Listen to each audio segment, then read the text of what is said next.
How you get so much favor on your side? Accept the measure, Lord and Savior, I replied. What's going on, guys? Welcome back to the channel. We are continuing my championship week college football predictions with the SEC championship game. I've already covered the Pac-12 as well as the Big 12 championships. But right now we're going to be covering the Georgia Bulldogs, number 4 in the college football playoff rankings, and then the number 2 ranked LSU Tigers, 12-0, 8-0 in conference. Georgia 11-1, 7-1 in conference, with the one loss coming to South Carolina. Terrible loss, but the committee has seemed to gotten past it and has allowed them to be in the top 4 up until this point. Now, with that being said, for those of you betting on this game, the spread is at 6.5 in favor of LSU. Right now, Georgia 7-5 against the spread. LSU also 7-5 against the spread. Over/under sits at 54.5. Quickly, let's jump over and take a look at the statistics. Georgia averaging 32 points per game, defense allowing 10 points per game, while the offense averages 220 through the air and 200 on the ground, defense allowing just 186 through the air as well as 71 on the ground. LSU averaging 48 points per game, allowing 22 points per game, while the offense averages 390 through the air and 170 on the ground. Defense is allowing 221 through the air and 124 on the ground. Now, looking at this game, it's really a matchup of opposites, right? Georgia, they like to play smash mouth football. They've got one of the best defenses in the country. On the other hand, you got LSU, who's going to finesse you, who's going to throw the ball. They've got one of the best air raid attacks in the country. With that, they've also got Clyde Edwards-Helaire, who's been a beast running out of the backfield. And so an explosive offense in LSU, who at any moment in time can go ahead and take one to the house on you. That's just who they are. That's just what they are. That's the personnel that they have at the skill positions. They're able to break out and bust out those types of plays because of the players they have. Now, looking at Georgia on the defensive end, the only thing that worries me in this matchup is their inability to pressure the quarterback on a consistent basis. It's just not something that we've seen from them on a week-to-week basis, and that's without a doubt one of the key factors that's going to, play into whether or not Georgia can win this game. They're going to need to make Joe Burrow uncomfortable, which we haven't seen him at any point in the season. We haven't seen him play uncomfortable. Even when people have been getting pressure to him, that's one thing. You can get pressure, but then he's going to escape the pocket. So when you get pressure, you're going to have to contain him.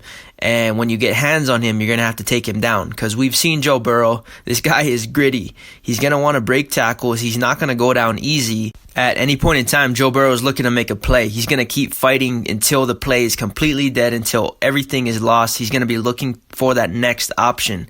And so he's going to make you work for everything, for every sack, for every pass deflection. If you just watch this guy play, he does not stop fighting until the last whistle. Now, along those same lines, the same vulnerability has been the case for LSU. They've probably played their best game of the season as a defense just a week ago versus A&M, where they allowed just 72 yards on the ground and 97 yards through the air. Also forced 3 turnovers. And so the secondary, while is highly talked about, and they have made a lot of plays statistically, right? They've got 66 pass breakups and 14 interceptions. So statistically, it looks really nice. But at the same time, you go back and watch their film, they're just giving up a lot in many different areas. We already saw the statistics. They're giving up about 24 points per game. So they're definitely not anything near what they used to be, but they've still got that same level of talent on this team on the defensive side of the ball in all areas, right? And from the front four to the linebackers to the secondary. The talent is still there. They just haven't been able to play at an elite level like we've seen from them in recent years. That game against Texas A&M is certainly a good sign. That could be a sign that maybe we are starting to see them rise to the occasion and finally start to really play up to their potential that we all know they're capable of based on the talent that they have on that side of the ball. And so we'll see, right? The A&M game is a good sign that they're starting to get there, and that maybe, just maybe, they're peaking at the right moment, and we're going to see them start to show up from here on out in the Georgia game, and then, moving forward into the college football playoff, where they're going to see, either Clemson, Ohio State, whoever it may be at the 4 spot, depending on how things shake out this weekend. There isn't much about these teams that I can tell you that you don't already know, right? Both of these teams are pretty much in the mass media and are talked about by the talking heads of ESPN And overall, they get a lot of coverage from the main networks that you and I obviously follow, like ESPN and Fox and whatnot. Now, as far as how I see this game playing out, I think starting with the LSU defense, I think how Dave Aranda is going to come into this matchup. I expect him to play man-to-man on the outside and stack the box and essentially try and sell out on the run. That doesn't necessarily mean they're going to find success in stopping that run, but I think that's the game plan they're going to go with.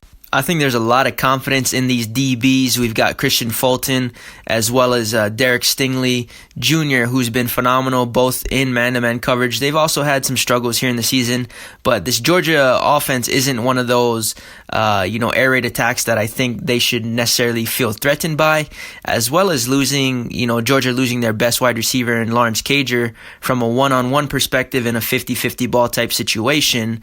Guys like Tyler Simmons as well as Demetrius Robertson, Matt Landers, and then George Pickens, who's suspended for the first half of this game.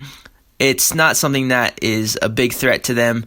None of those guys are really big-time guys yet that have shown that they're going to go up there and win 1v1 matchups. And so that's how I believe LSU approaches this game from a defensive standpoint. Offensively, I expect LSU to do what they've been doing all season long, right? They're going to run the RPOs. They're going to run the inside zones. They're going to throw the ball to Clyde Edwards-Helaire in the flats and let him make plays and let him go for yards after catch. Essentially, they're going to do what all good teams have done this season, right?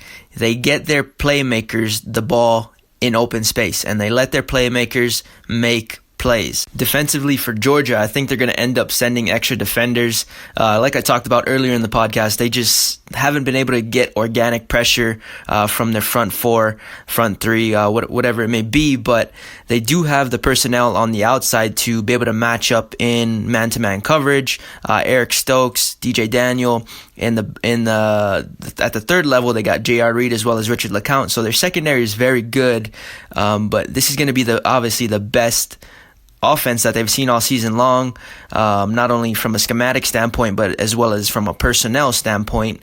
And so we'll see how they're going to make adjustments. They might take a similar approach to Auburn. Essentially what Auburn did was they played press man coverage at the line, right? They didn't want to give him any space, and they wanted to disrupt the timing with Joe Burrow and the wide receivers. So bump and run at the line of scrimmage.